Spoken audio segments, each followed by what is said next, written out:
발빠른 고용 소식, 꼭 필요한 경제 뉴스, 명쾌하고 알기 쉽게 토크쇼처럼 즐거운 경제 프로그램 고용브리핑 365 많은 시청 바랍니다. 뉴스 속 경제 이슈는 더 쉽고 깊게, 최신 고용 동향은 더 빠르게 전해드리는 고용브리핑 365 시간입니다. 조성미 기자와 함께하겠습니다. 어서 오세요. 네, 안녕하세요.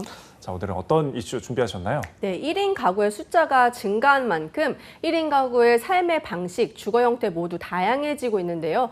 특히 1인 가구의 다수를 차지하고 있는 2030 세대의 일상과 삶의 가치관은 이전 세대와는 또 다른 방향성을 보이면서 주거 형태에도 급격한 변화가 일어나고 있습니다. 2030 1인 가구를 중심으로 뜨고 있는 쉐어하우스에 대해서 이슈픽에서 짚어보도록 하겠습니다. 예. 말 그대로 나 혼자 산다, 이런 1인 가구가 계속해서 증가하는 상황이죠? 네, 그렇습니다. 주민등록 인구 가운데서 1인 세대가 집계 이후 처음으로 40%를 넘어섰는데요. 통계청은 장래 가구 추계를 통해서 비혼, 고령화, 홀로 사는 노인 증가 등으로 1인 가구가 앞으로 계속 증가할 것이라고 봤고 2038년까지 1인 가구가 증가 추세에 있다고 전망했는데요.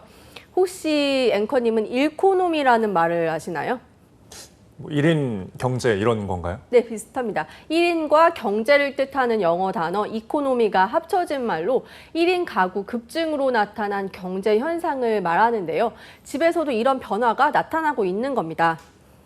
네, 비슷한 연령대의 청년들이 한 건물에 사는 드라마나 영화 인기를 끌었었는데 예를 들어서 프렌즈 같은 시트콤도 있죠. 최근엔 이런 주거 형태가 속속 생겨나고 있죠. 그렇습니다.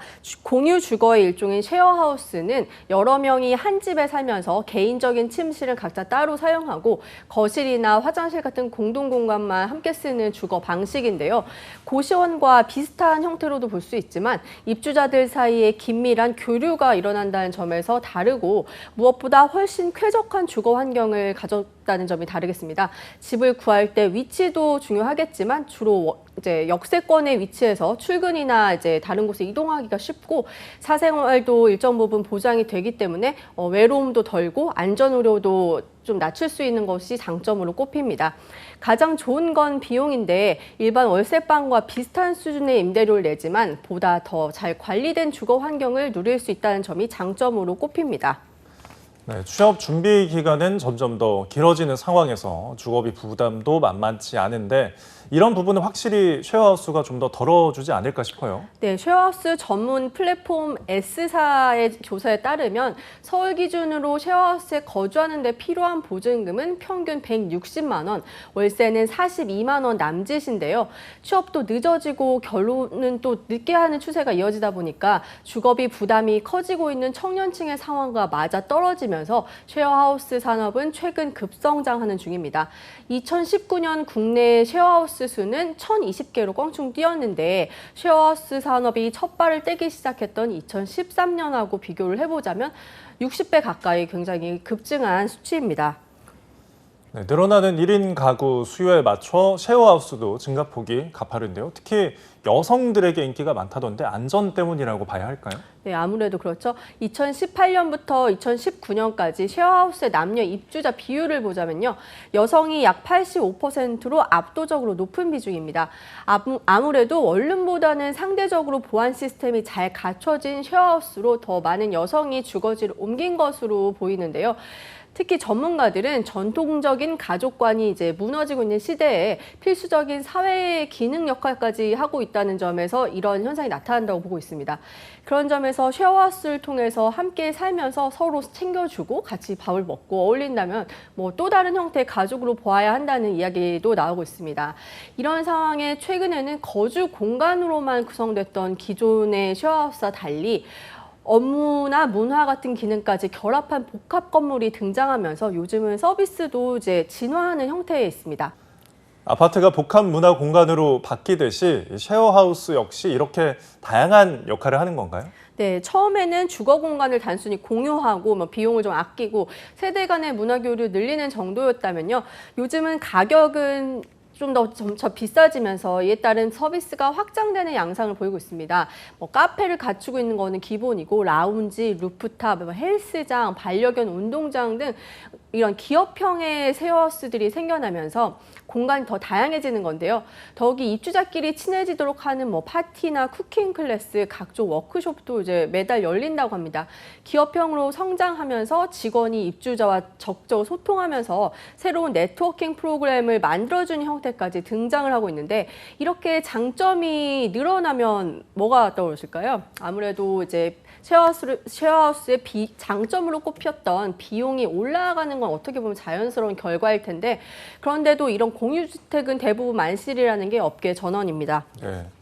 1인 가구에 여러모로 최적화된 쉐어하우스. 하지만 최근 피해 사례도 생겨나고 있는데 관련 법안이 없습니까?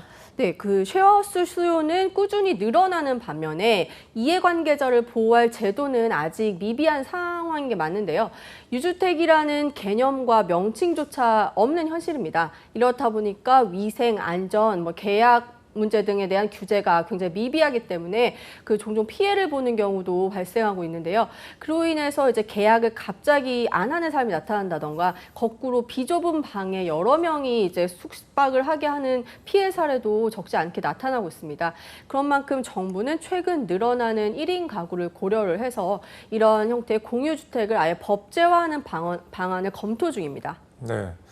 쉐어하우스가 이렇게 인기라는 건 어떻게 보면 그만큼 1인 가구가 살 집을 구하기가 쉽지 않다는 어떤 방증이기도 한데요. 네, 맞습니다. 그래서 일각에서는 이런 쉐어하우스가 청년 주거 대책이 될까 우려하는 목소리가 있는 게 사실인데요. 상업화한 형태인 쉐어하우스는 혁신적인 주거 형태라기보다 또 다른 월세 상품에 불과하다는 이제 인식인데요. 전문가들은 청년들에게 집값이 비싸니까 집을 살 필요 없이 계속 쉐어하우스에 머물도록 권장하기보다는 쉐어하우스의 증가와 별개로 청년들을 위한 주거 대책 마련이 필요하다고 조언하고 있습니다. 네. 자, 이어서 오늘의 한 컷 이슈 어떤 소식 준비하셨나요? 네, 내 집 마련에 대한 청년들의 간절함이 담긴 설문조사를 가지고 왔는데요. 서울연구원에서 조사한 결과에 따르면 서울 청년의 73.9%가 내 집 마련을 꼭 해야 한다고 응답을 했고요. 전국의 청년을 대상으로 해서 같은 질문을 해도 역시 68.6%가 내 집 마련이 필요하다고 대답했습니다. 청년들의 한결같은 내 집 마련 필요성, 그 이유로는 자산이 증식될 수 있고 보존될 수 있는 이유가 30.3%로 가장 높았고요.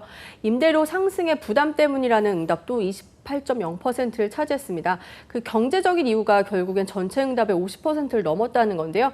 하지만 현실적으로 집을 마련하기 쉽지 않죠. 청년들 역시 내 집 마련 시기와 관련해서는 33.7%가 향후 10년에서 20년 이후에나 가능할 것이라고 대답했습니다. 눈에 띄는 거는 내 집을 마련할 수 없을 것 같다고 벌써부터 포기한 응답도 15.4%나 됐는데요. 부동산 가격 폭등의 현실이 고스란히 느껴지는 답변이 아닌가 싶습니다. 네, 1인 가구 시대의 새로운 주거 형태로 떠오른 쉐어하우스에 대해 알아봤는데요. 앞으로 개인 생활과 공동체 문화를 강화하는 1인 가구의 주거 공간이 어떻게 발전할지 귀추가 주목됩니다. 오늘도 조성미 기자와 함께했습니다. 고맙습니다. 감사합니다.